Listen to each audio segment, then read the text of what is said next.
On a posé un certain nombre de questions. Pourquoi la capitalisation? Qu'est-ce que la capitalisation?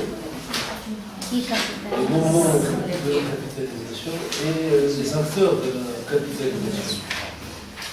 Aujourd'hui, nous passons à la méthodologie, c'est-à-dire au fond de ce qui peut. Voilà. Comment procéder? Première remarque, ce n'est pas une méthodologie structurée, comme on en trouve dans les logiques de planification. Je pense que dans le milieu sur comment on fait du projet, l'élaboration du projet, au moins vous avez vu le plan logique. Le plan logique. C'est devenu un exercice que pratiquent tous ceux qui veulent confectionner un projet présentable.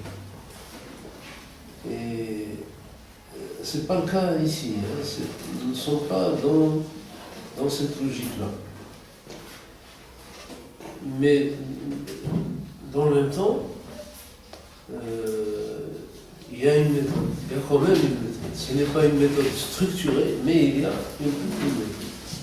Il y a, je dirais, pour être plus précis, un minimum de méthodes. Procédure. Des principes d'action. Alors, où est la différence? C'est des principes qui peuvent changer en fonction de l'objet de la capitalisation.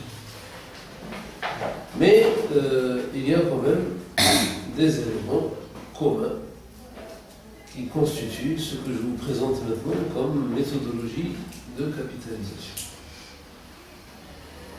Nous avons vu que, premièrement,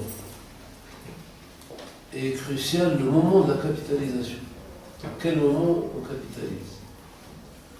Un peu après, longtemps après, trop longtemps après, En cours. ou en même temps. Mais on a vu rapidement le pour et le contre. Donc, mais ce qui est essentiel, c'est l'accessibilité à l'information. C'est ça qui est important. L'accessibilité des informations, on va le voir maintenant, corrélée au temps, à la chronologie. Et nous avons vu aussi que ça peut être une capitalisation interne, individuelle, ou collective, assistée, ou externe, où un opérateur est chargé de repérer et d'extraire les savoirs. La capitalisation externe existe aussi, mais rien sans la participation de ceux qui étaient dedans. Des auteurs de l'action. Au total, nous avons 4 phases qui vont maintenant se suivre. 4 phases dans la capitalisation. Première phase, créer un cadre de référence à partir de l'objet de la capitalisation. C'est la première phase. Ça veut dire quoi? Ça veut dire collecter de l'information, mobiliser la mémoire des acteurs, on ne peut pas faire autrement. Trouver des informations dans divers documents, rapports d'activité, notes, méthodologiques, etc. La mémoire. La mémoire. Donc relever tous ces faits. La collecte de données. La collecte Des données. des données, c'est ça. Et ces derniers portent plus sur l'inventaire des actions. Il s'agit de répertorier toutes les actions. Procéder à un dépouillement. Qu'est-ce qui a été fait? Qu'est-ce qui s'est fait? etc. Pour le moment, on ne se pose pas la question du comment ces actions ont été menées. Alors, on ramasse, on collecte. Donc la démarche chronologique, c'est le cadre de référence le plus simple.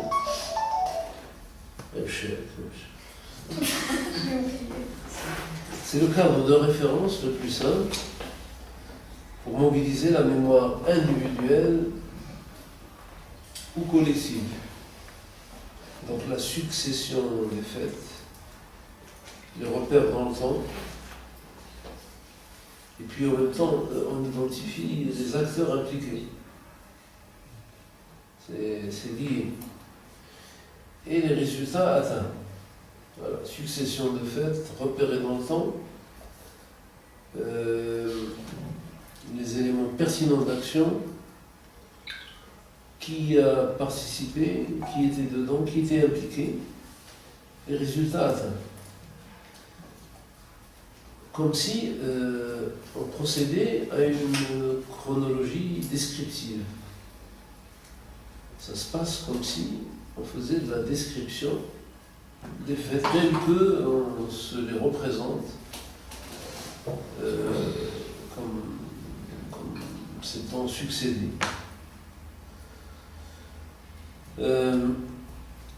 Ce matériau rassemblé est décisif pour la suite, parce que vous le verrez, on aura, au moment d'extraire les savoir-faire, on aura à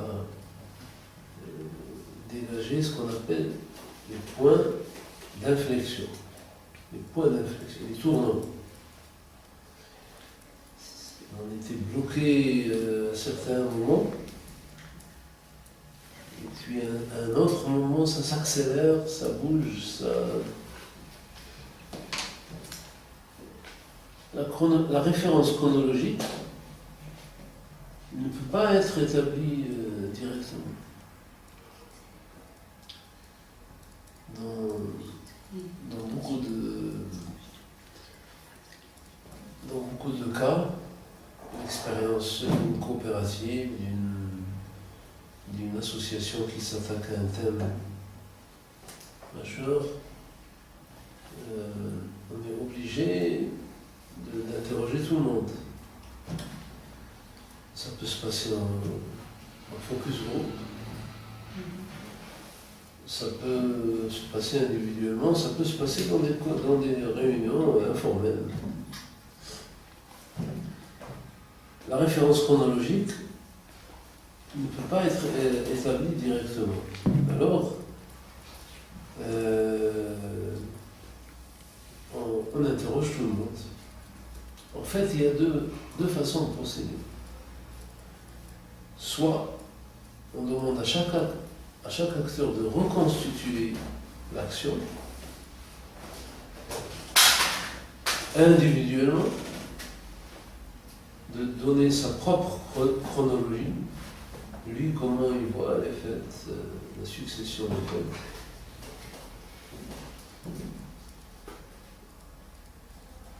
Pourquoi la coopérative dont je parlais hier, qui voulait à la place du kiff mettre des pommiers, à quel moment ça a marché, quels sont les points d'inflexion. Alors le récit du paysan qui est dans la coopérative, du paysan A, peut différer du paysan B. Il peut y avoir, le A peut mettre certains faits dans une certaine succession, dans un certain ordre. B n'est pas d'accord. Non, ça a commencé à marcher à partir du moment où est venu un ingénieur, par exemple agricole. L'autre considère qu'à partir du moment, le point tournant, c'est quand il y a eu cette assemblée et que les gens montraient qu'il y avait une volonté. Donc il peut y avoir des différences dans les récits. On peut faire avancer un fait, on peut même être en désaccord sur la chronologie elle-même. Alors, la première façon de procéder, c'est de demander à chaque acteur de reconstituer individuellement sa propre chronologie, puis de créer une référence commune. à partir de là.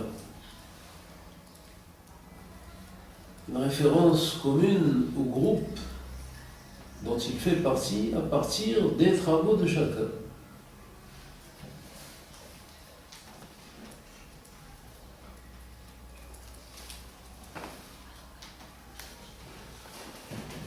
Ça, c'est la première. Mais deuxième façon de procéder, tout le monde est là. Alors on initie dès le début un cheminement collectif. Nous, le jeu devient un nous. Les jeux au pluriel deviennent un seul nous. On se met d'accord, oui, quand on a fait ceci. Alors on donne un exemple dans ce qu'on veut illustrer, la capitalisation, c'est l'exemple suivant qui est pratiqué maintenant pour mieux faire sentir cette méthodologie. Donc j'aurais dû amener un gros carton, des ciseaux, un jouet d'enfant, une voiture, un car, etc.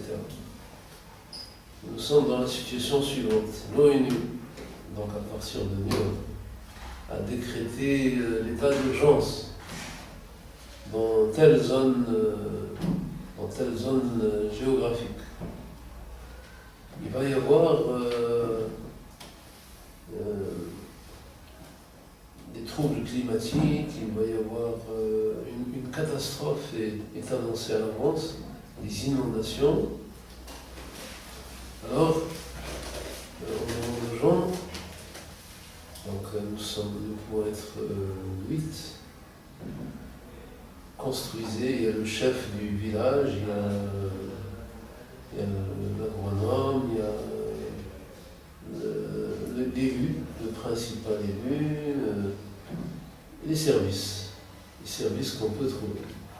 Alors on demande de construire rapidement, ils ont tant d'heures, tant de minutes pour construire un pont, pour sortir la population avant qu'il y ait des inondations. Et ça, c'est l'exercice. Et on le fait sérieusement. Et donc, à un certain moment, c'est comme si nous-mêmes étions dans cette situation. Comment se construit alors, le passage du jeu à la réalité. Bien, l'opération finie, et le but ayant été atteint, on a fait sortir toute la population. Qu'est-ce qui s'est passé? Alors l'ingénieur dit, moi, au début, je n'avais pas beaucoup de matériaux, je n'avais pas ceci, je n'avais pas cela, un pont c'est compliqué, et puis la question tombe. À un certain moment, et puis chacun avait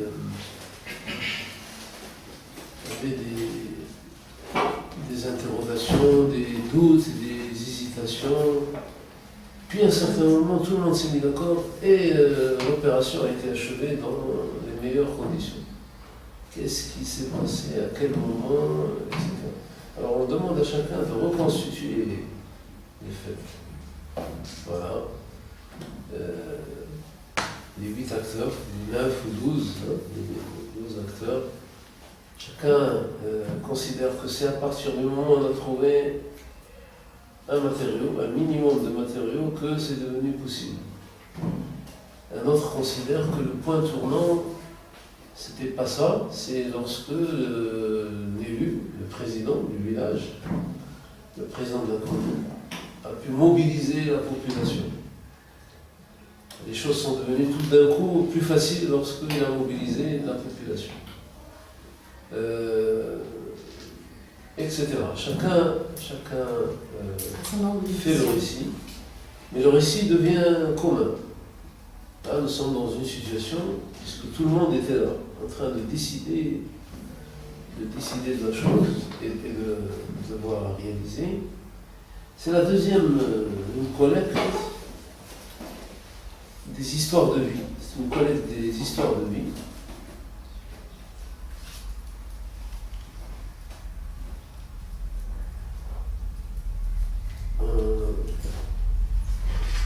On appelle ça le vidé classé. On classe les données. Vidé, verbe vidé, classé. Un peu comme les organes qu'on a là, les meubles qu'on a. On organise les fêtes. D'abord, on essaie de capter tout ce qui s'est passé. Puis de les organiser, de les classer.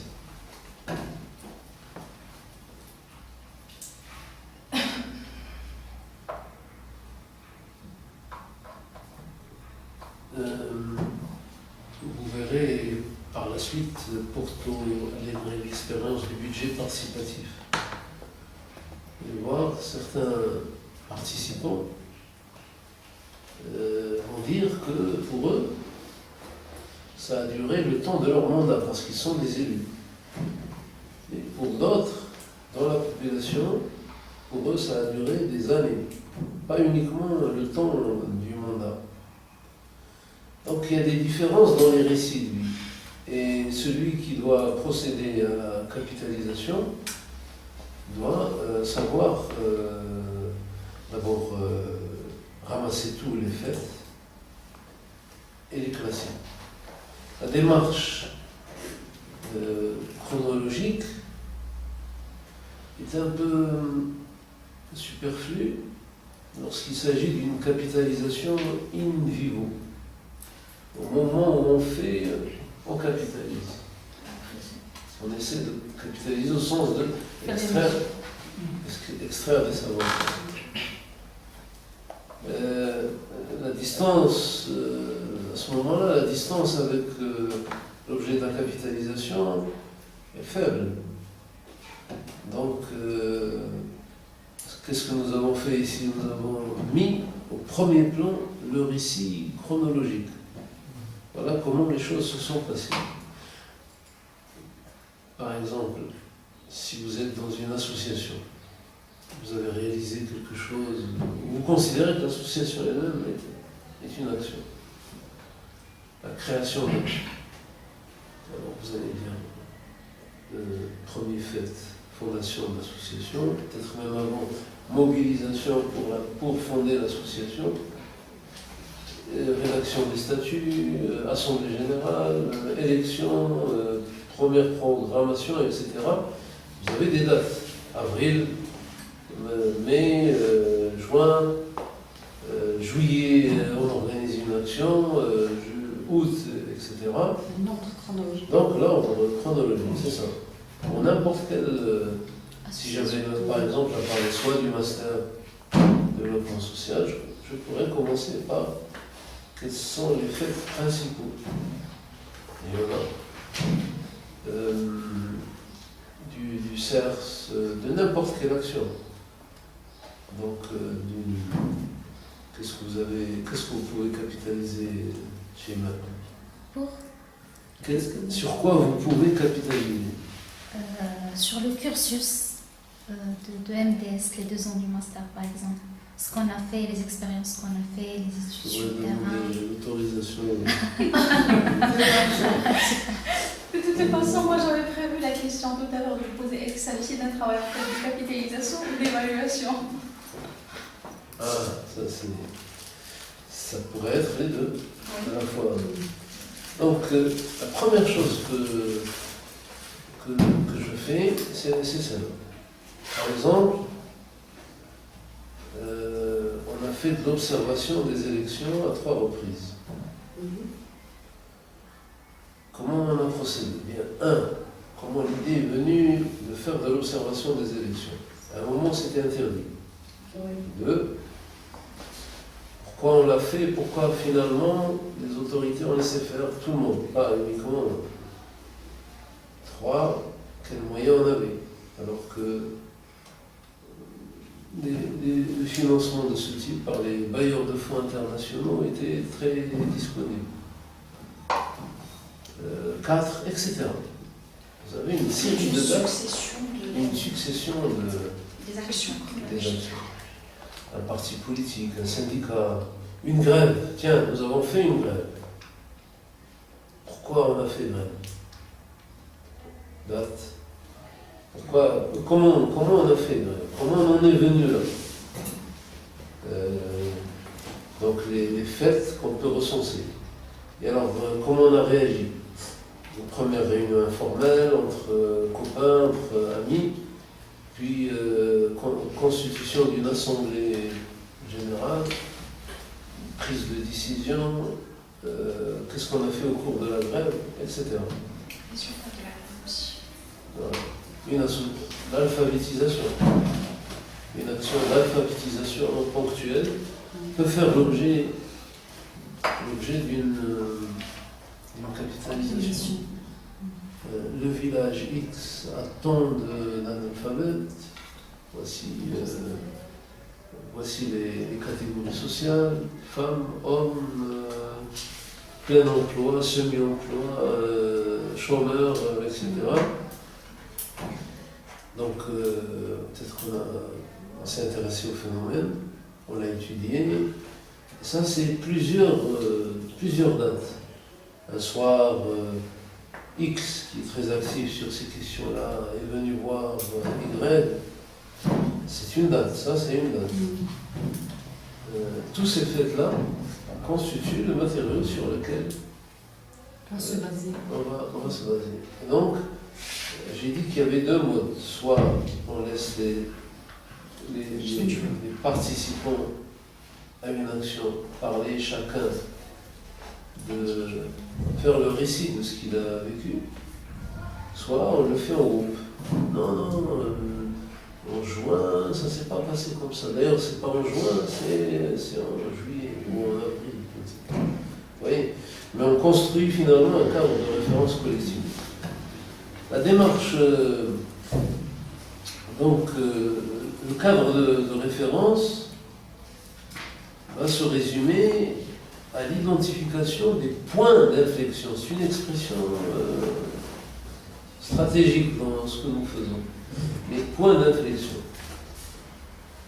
C'est quoi les points d'inflexion?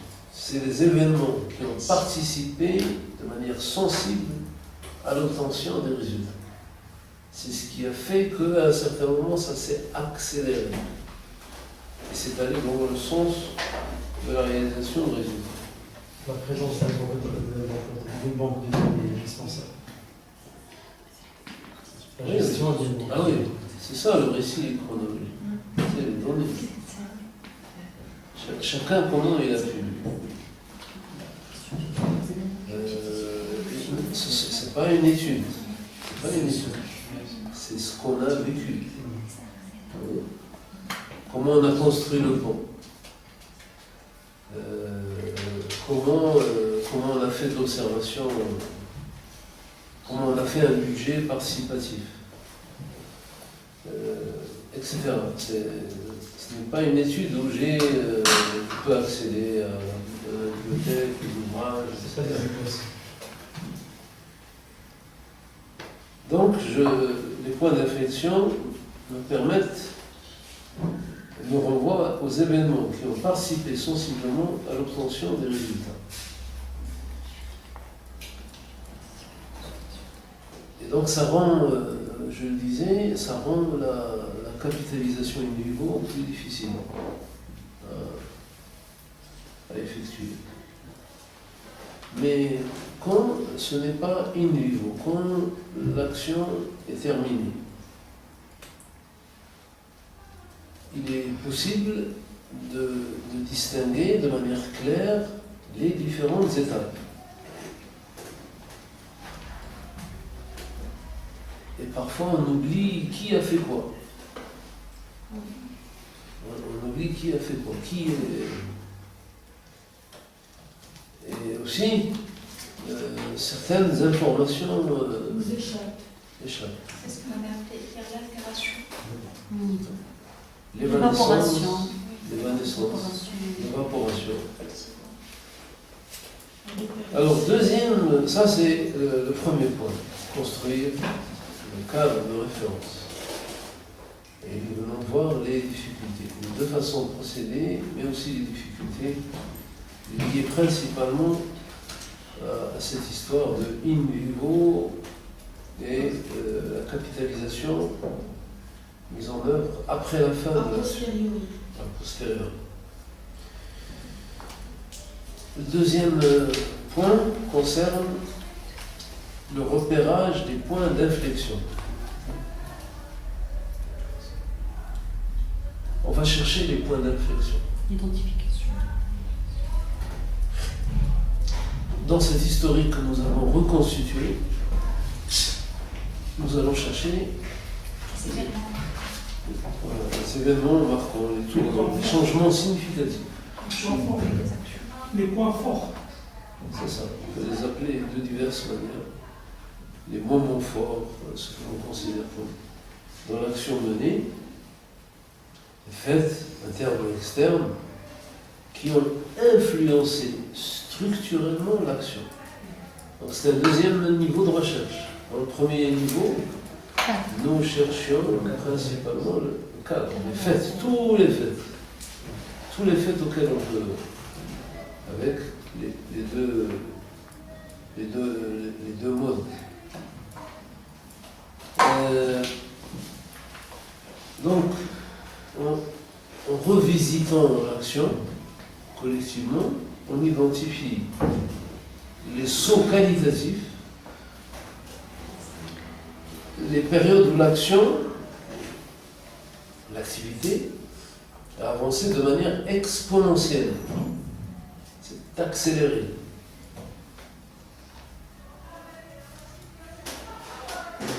Alors, ici, il y a un problème de méthodologie. Soit l'évolution est linéaire,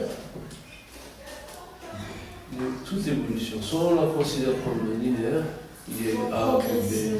Or, ça ne se passe pas comme ça.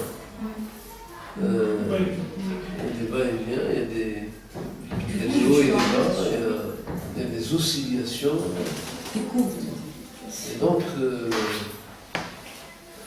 les activités ne se déroulent pas toujours de cette manière-là, simple. Les faites les uns à la suite des autres. Elles se déroulent rarement de manière linéaire. Elles connaissent. chauffeur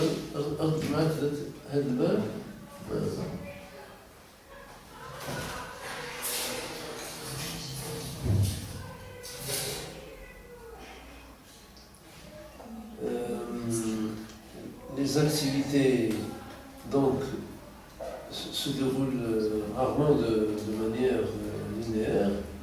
Elles connaissent des arrêts, des bonds, des avancées brusques. Là, les blocages sont à signaler. À quel moment ça se bloque? Mais la capitalisation va s'intéresser aux processus qui ont permis de les dépasser, de résoudre les difficultés, de les contourner même.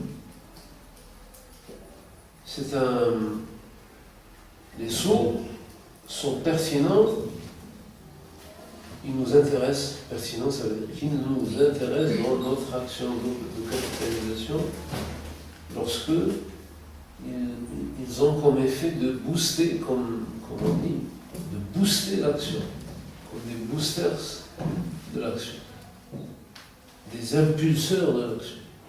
C'est à cette condition qui nous intéresse. Alors, c'est comme si on avait fait un cadre de référence, après on le circonscrit au point d'inflexion. Voilà. Alors imaginez comment on a gagné la coupe du monde. C'est tout comment on a écrasé les Israéliens.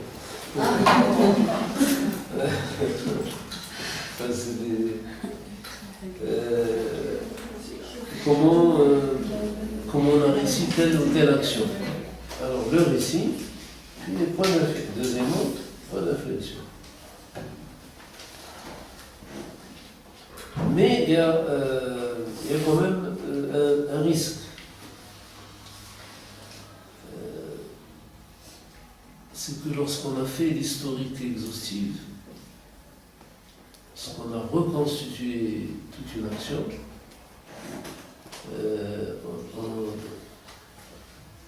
on courait le danger d'être noyé par des faits. Comment relever ce fait qui est plus important que celui-là? Là, ça dépend chaque fois de chaque objet et on peut valider par une discussion collective. Ne pas être noyé. Le choix des points d'inflexion permet de ne pas être noyé par le flot d'informations détenues à travers une démarche descriptive. De centrer le travail de capitalisation et à terme, de travailler de manière efficace. C'est un processus dynamique différent de l'archivage. Lorsque je faisais le récit, j'étais un peu l'archiviste. Et je donnais un aspect figé aux choses. Alors, ce qu'apporte le choix des points d'inflexion, je peux partager avec les autres, et de leur accord ressortira quel est le tournant, quels sont ces facteurs qui boostent l'action. Nous sortons donc de ce processus figé qui est porté par la recherche du cadre de référence, par le récit, même si lorsqu'il est commun, il y a moins de risques. Et donc, l'approche devient dynamique. Il peut y avoir des capitalisations atemporelles, c'est-à-dire qui ne soient pas liées au facteur temps. C'est possible. Une capitalisation collective atemporelle qui n'apporte pas au facteur temps une grande importance. Il est préférable alors que, dans ce cadre, il est préférable que la grille de lecture des histoires de vie, son classement, ses points d'inflexion soient faits, soit l'œuvre d'un acteur de capitalisation qui soit non pas interne mais externe. Il est préférable que ça soit opéré par des acteurs externes.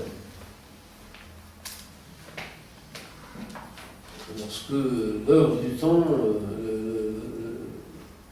est manifeste, lorsque les faits se sont trop éloignés. Je pense à ces multiples projets qui ont été réalisés sur telle ou telle culture, sur l'Autriche, l'élevage de l'autruche, l'élevage, je ne sais pas, la liste est... Voilà, l'établissement du cadre de référence, le repérage des points d'inflexion, c'est des étapes indispensables. Mais il ne constitue pas encore la capitalisation. La troisième phase, c'est l'identification et le classement des savoir-faire. À partir de ces points d'inflexion, on se pose la question, quelles sont les compétences que j'ai créées ?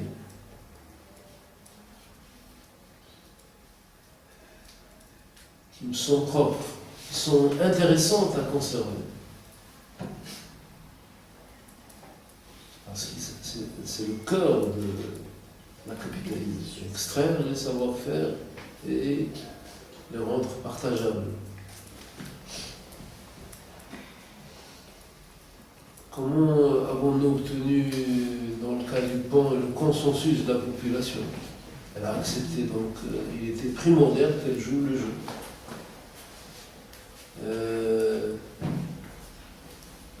Dans cette histoire du PAN, il y a aussi quelque part un marin, quelqu'un qui a une barque ou une pirogue qui fait traverser le fleuve. Il y a aussi les tâches de chacun. Donc, à quel moment on a obtenu ce consensus? Comment on a négocié avec les propriétaires de barques? Comment avons-nous défini les tâches de chacun? Parce qu'on a dit, toi, président du village, toi, chef de village, tu dois t'occuper de la population. Toi, tu t'occupes uniquement de la logistique, etc. Comment avons-nous réussi à effectuer les travaux à côté? Par exemple, dans le budget participatif de Porto Alegre, très célèbre, pour pouvoir participer à l'élaboration du budget, les habitants de Porto Alegre ont dû ouvrir des crèches pour que les populations puissent aller participer, être présentes dans les assemblées. Le budget participatif, c'est, vous le savez,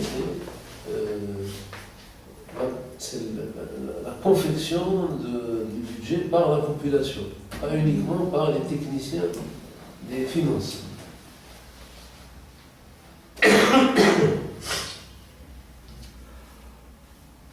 Etc. L'objet de la capitalisation est de comprendre comment on a construit ces éléments jugés indispensables à l'action. Le facteur de réussite. Comment on a vaincu les difficultés, surmonté les difficultés, contourné les difficultés, dépassé, résolu les difficultés,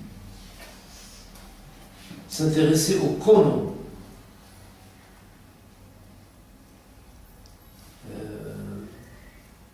Comment on a fait.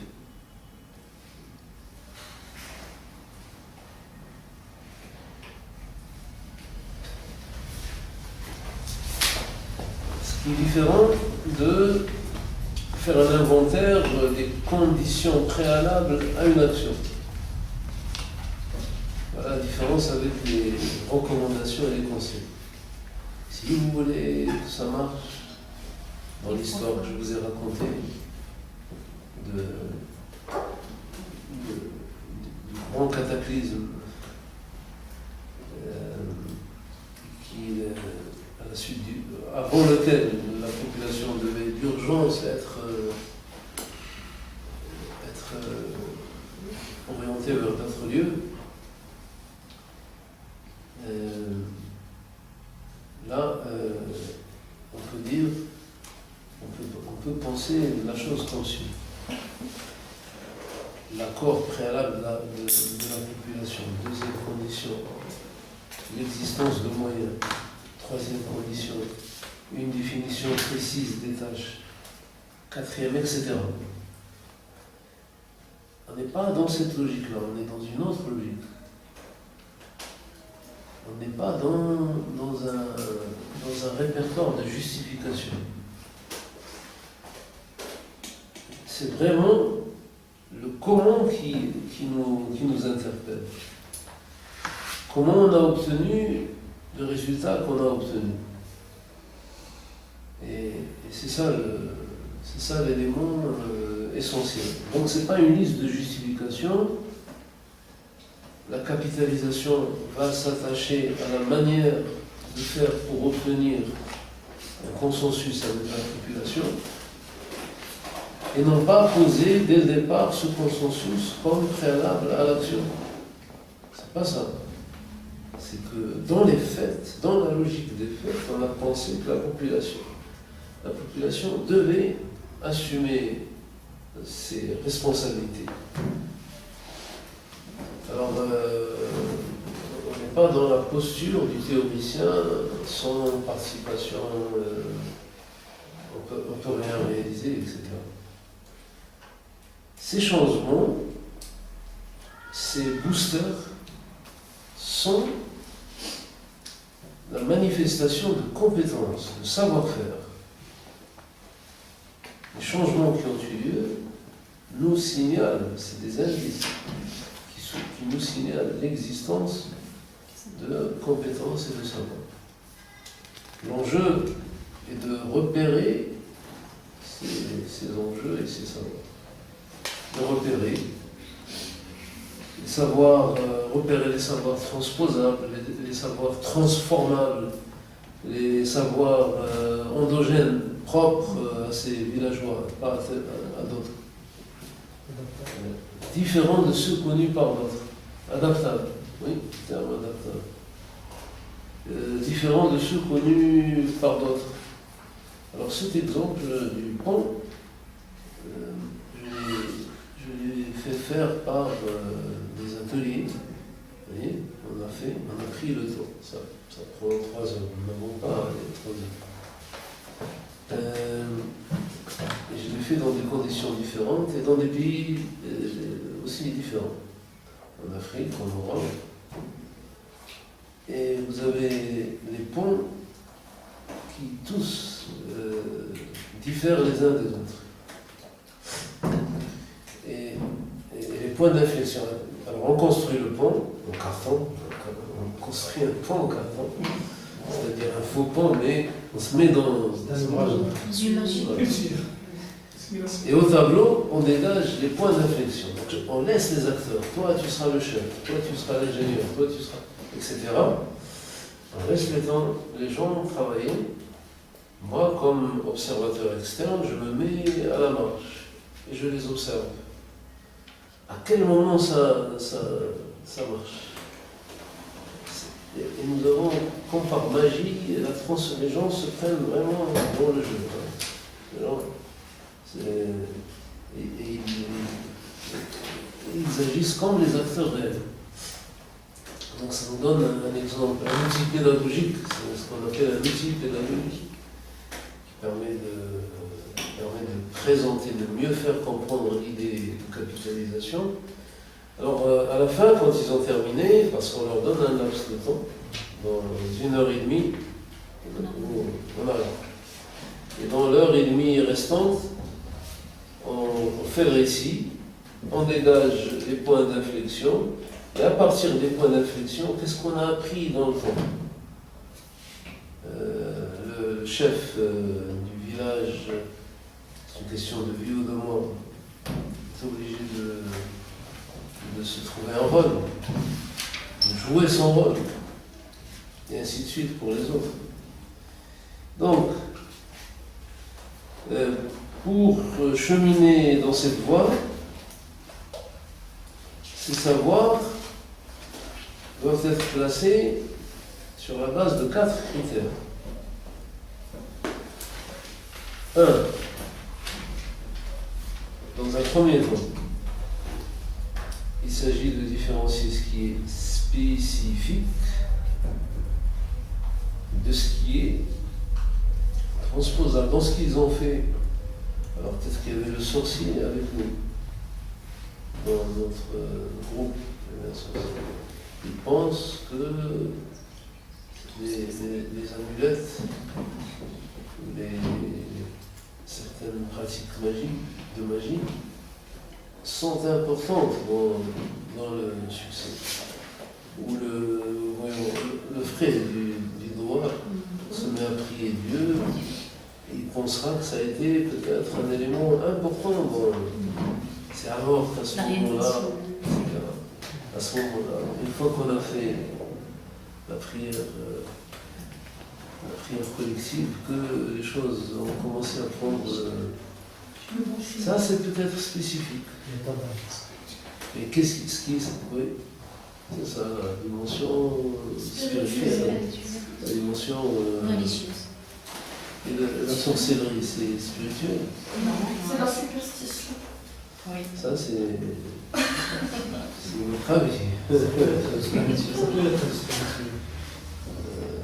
Quand on a vu les sourcils opérés, on est moins affirmatif. Donc voilà. Il y a des choses spécifiques, il y a des choses transposées.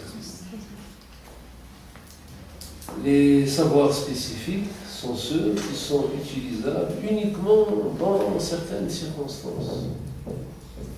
Moi, je respecte les magiciens et les sorciers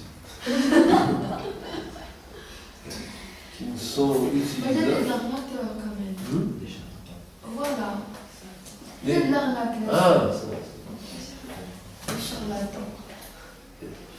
les savoirs spécifiques sont ceux qui sont utilisables uniquement dans certaines circonstances Et une transport. ou qui ne sont utilisables que par la personne qui les a mis en œuvre. Le sorcier, par exemple.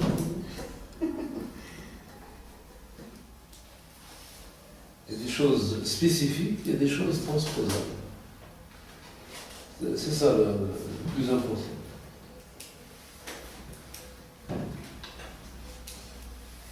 Et aussi, quand on fait une formation, vous avez des petites habitudes du formateur qui s'arrête après 1 heure, comme si elle était après 7 heures. L'heure de réunion, moi je ne me réveille pas avant 10 heures, ne m'appelez pas avant 10 heures, etc.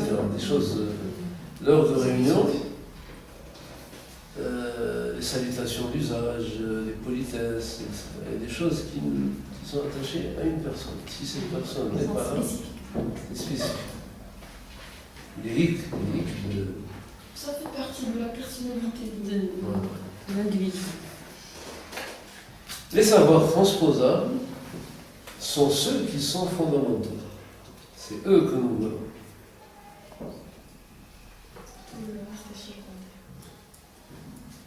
Ce qui est transposable. Alors, vous avez remarqué, en lisant, en regardant l'expérience de Porto Alegre, vous avez remarqué qu'il y avait un groupe chargé de la documentation et de la rédaction. C'est donc confié à un groupe, pas des personnes. Pour cette raison qu'on veut chercher des choses transposables qu'on pourra réutiliser ailleurs. Donc, pour cheminer vers cette voie, à savoir l'identification et le classement des savoir-faire, il y a 4 critères. Donc le spécifique, le transposable, ça fait 2. Et dans un deuxième temps, après avoir fait cette opération, le spécifique et le transposable, dans un deuxième temps, on recherche les éléments qui sont empruntés et connus. Ouais, la participation, chacun Adopté. emprunté. D'autres expériences. Voilà. C'est-à-dire des savoirs classiques et externes qui viennent d'ailleurs, rattachés à d'autres choses, d'autres acteurs. Ceux-là, dans les mêmes conditions, ont fait comme ont agi de telle manière. Nos voisins, le village qui est à 1000 distance, bien lui, il s'est trouvé lui aussi dans les mêmes conditions, mais aussi Voilà comment ce il qu'ils a ont fait. Donc, et alors on essaie de s'inspirer. Certainement dans cet atelier, il y aura quelqu'un qui dira tiens, mais le village un tel, dans les mêmes circonstances, agit, faisons comme lui. Et il présentera ces éléments empruntés à d'autres expériences. Donc lorsque on travaille sur les savoir-faire, on recherche le spécifique et le transposable, mais aussi on démêle les éléments empruntés et connus, venant d'extérieur, et les savoirs endogènes créés par le projet, l'action. Ça a été créé dans le feu de l'action. Ces derniers révèlent la capacité des acteurs, Leur innovation aussi. voilà, leur innovation, exactement, leur capacité à créer de nouveaux savoirs.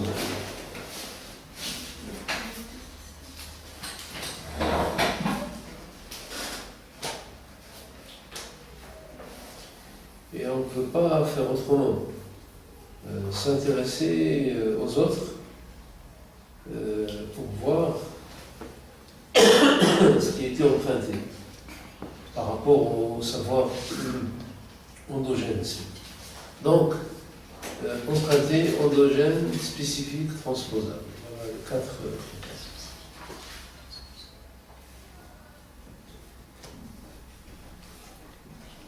Tous les savoirs sont pertinents. Tous les savoirs qu'on aura extraits sont considérés comme pertinents.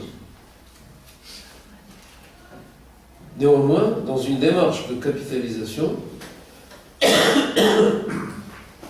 seuls les savoirs transposables et endogènes pourront être mis en œuvre par d'autres praticiens et pourront donc être partagés et diffusés.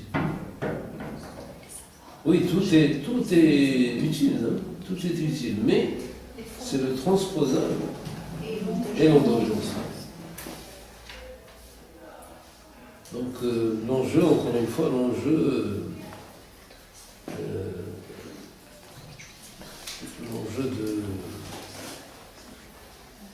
du partage est quelque chose d'essentiel. La transposition, la transmission, etc. Voilà, nous avons tous les éléments maintenant pour faire